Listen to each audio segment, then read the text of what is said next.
Previously on The Coverup. After talking to Dr. Ebright, I now understand why Dr. Fauci, Francis Collins, and the rest of the pandemic industrial complex were so desperate to cover up the origins of COVID. The next step was to understand how they did it. That led me to the censorship industrial complex, the tangled web of government agencies, tech platforms, and third-party nonprofits working to suppress dissenting voices.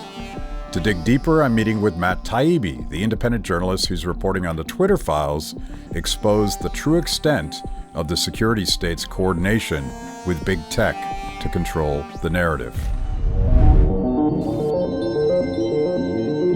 It is much more likely that it is a natural occurrence from an animal to a human. Social distancing is absolutely critical. And if you can't social distance and you're outside, you must wear a mask.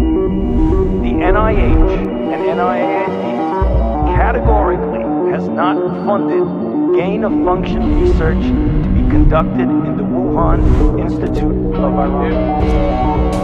But they're really criticizing science, because I represent science.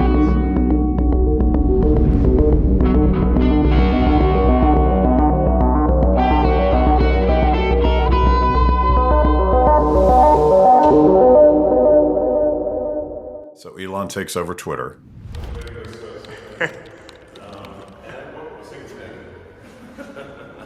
And somehow you're invited to be one of these independent reporters. It was floating out there. The word was kind of out privately in the media world that Elon was thinking about opening the files of Twitter to somebody or a group of somebodies. And all of us wanted that gig because the idea of looking through the files of the one of the world's biggest communications corporations, it's never happened. That kind of thing has never happened in the history of journalism. So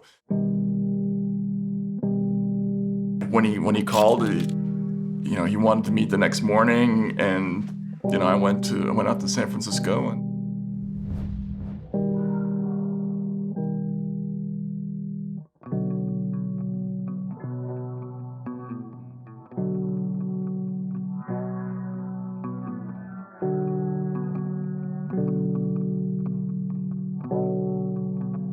talked with them, and that was a surreal experience. And within a week or so, we started doing these reports. And at first we didn't think there was a ton there.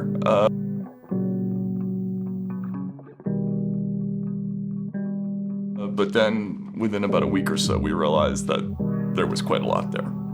We picked originally the Hunter Biden laptop story, a date range around that story to look at, because there had been public statements by people like Zuckerberg suggesting that the FBI might have reached out to these companies. The FBI, I think, basically came to us, some folks on our team, and was like, hey, just so you know, like, you should be on high alert. We thought that there was a lot of Russian propaganda in the 2016 election. We have it on notice that basically there's about to be some kind of dump of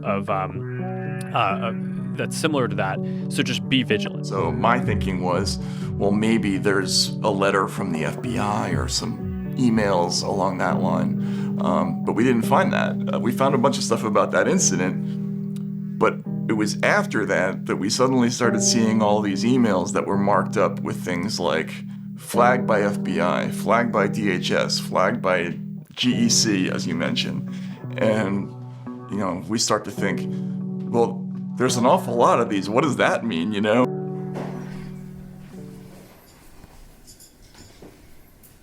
Some of the intelligence agencies would send these things called information sharing, which would have like PowerPoint presentations. Let me see if I can find a good one. This is an FBI memo.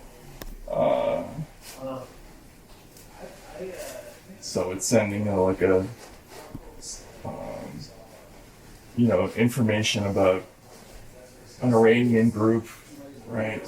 So we found a whole pile of this stuff, and some of it was legitimate, but some of it was, more sketchy and about Americans. Suspected botnets discovered in Colombia. top 10 influencers suspected bot herders.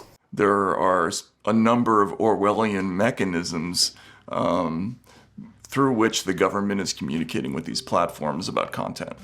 And there were certainly signs that there was significant communication between these companies and law enforcement. I mean, we knew as early as the mid-2000s that the FBI was sending thousands or tens of thousands of what they call national security letters to internet companies asking for user information.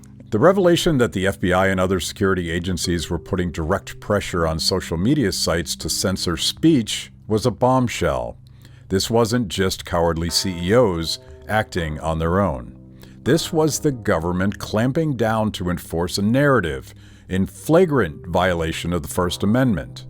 And it's something that's been going on for years. It strikes me that, they're building this infrastructure, and these agencies do what they do, and they want more power and they want more control, and they do want to control the public narrative. They always have.